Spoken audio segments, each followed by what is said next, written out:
Buenas tardes.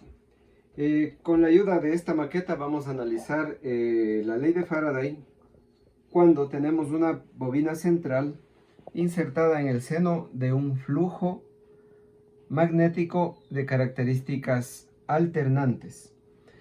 Para lograr esto, usando la maqueta, la vamos a energizar ya no con una batería de 12 voltios de corriente continua, sino con una fuente de voltaje AC, es decir, de una frecuencia alternante de 60 Hz de la red comercial. Entonces vamos a energizar las bobinas de Helmholtz con una fuente AC a fin de que generen un campo magnético sinusoidal en el interior de ellas. Para esto creamos también una corriente alternante, en este caso de 3.3 amperios, que alimentan las dos bobinas de Helmholtz, generando por lo tanto, como habíamos dicho, un campo magnético alternante que se puede visualizar también con la ayuda de las limaduras de hierro.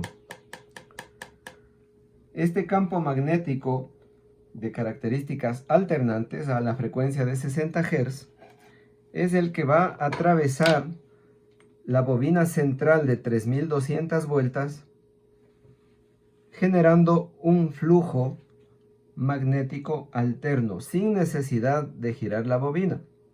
Entonces nosotros vamos a ver cómo en el osciloscopio, cuando la bobina central está orientada de canto al campo magnético, no se genera un voltaje en ella, prácticamente es nulo. Pero cuando está orientada de forma que el flujo magnético sea máximo, tenemos también un voltaje máximo.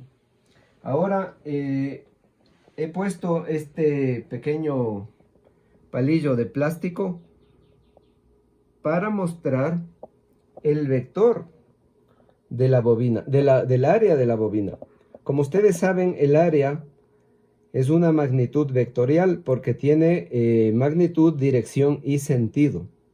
En este caso, gracias a este plástico azul, estamos observando cómo el vector de área de la bobina cambia de orientación.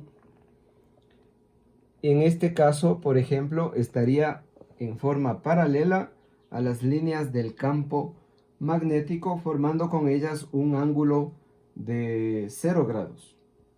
En este caso, el ángulo, por ejemplo, sería de 90 grados. Con las líneas que vimos del campo magnético. Entonces, ¿cuál es el fenómeno? Simplemente orientamos la bobina de forma que el flujo sea máximo y observamos cómo se genera la inducción de un voltaje alternante que, de acuerdo al osciloscopio, es de 34 voltios AC, pico pico. También quería aprovechar para que observen qué es lo que sucede cuando introducimos un material ferromagnético. El voltaje es mucho mayor. En este caso es una barra de ferrita, pero podría ser también un núcleo de hierro laminado. Vamos a ver en el cálculo qué es lo que ha sucedido.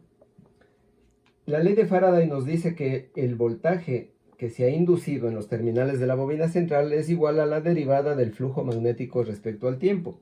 Y el flujo magnético tenemos que es n veces, n vueltas, que en este caso son 3200, por el campo magnético, por el área y por el coseno de 0 grados, como ya vimos, cuando los vectores están paralelos.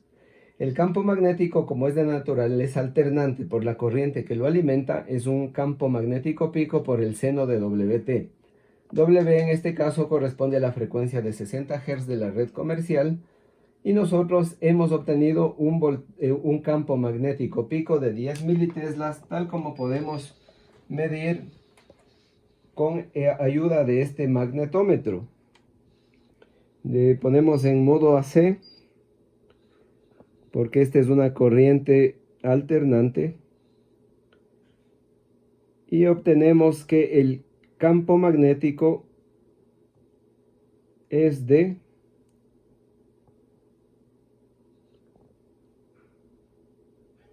alrededor de 7 militeslas. Bueno, ese es el campo RMS, pero el campo pico sería multiplicado por raíz de 2, que nos dan 10 militeslas. Seno de 377T. Con ello, el flujo magnético es N por A por B pico por 377T, y el voltaje inducido es la derivada de la expresión, que nos queda en N por A por B pico por 377 coseno de 377T. De acuerdo a los datos de construcción de la maqueta, N es 3200, el área promedio es 1,38 por 10 a la menos 3 metros cuadrados, el campo magnético pico es 10 militeslas por 377, que nos arroja 16.6 voltios. Como habíamos visto, esto equivale a un voltaje de 33.2 voltios pico pico, y en el osciloscopio obtuvimos 34 voltios pico pico. Entonces, como ustedes pueden observar, ¿qué pasa cuando superponemos los dos fenómenos? En este momento, el flujo magnético alterno está induciendo un voltaje en la bobina central. Pero ¿qué pasa si además giro la bobina central? Obtenemos la superposición de los dos voltajes inducidos. El uno debido a que el flujo es alternante y el otro debido a la rotación de la bobina. En este caso, tendríamos que calcular la derivada de este flujo magnético, N por A por campo magnético pico, seno de W1, que es la frecuencia de la señal alterna de 60 Hz, por el coseno de W2, y W2 corresponde a la frecuencia angular de la rotación de la bobina pequeña. De acuerdo a los datos de nuestra maqueta, W1 60 Hz es aproximadamente 4 veces los 14 Hz que provee la bobina central. La derivada de esta expresión podemos calcularle con ayuda de la calculadora de derivadas que tenemos aquí en la internet. Esto nos arroja una señal similar a la que estamos viendo en el osciloscopio.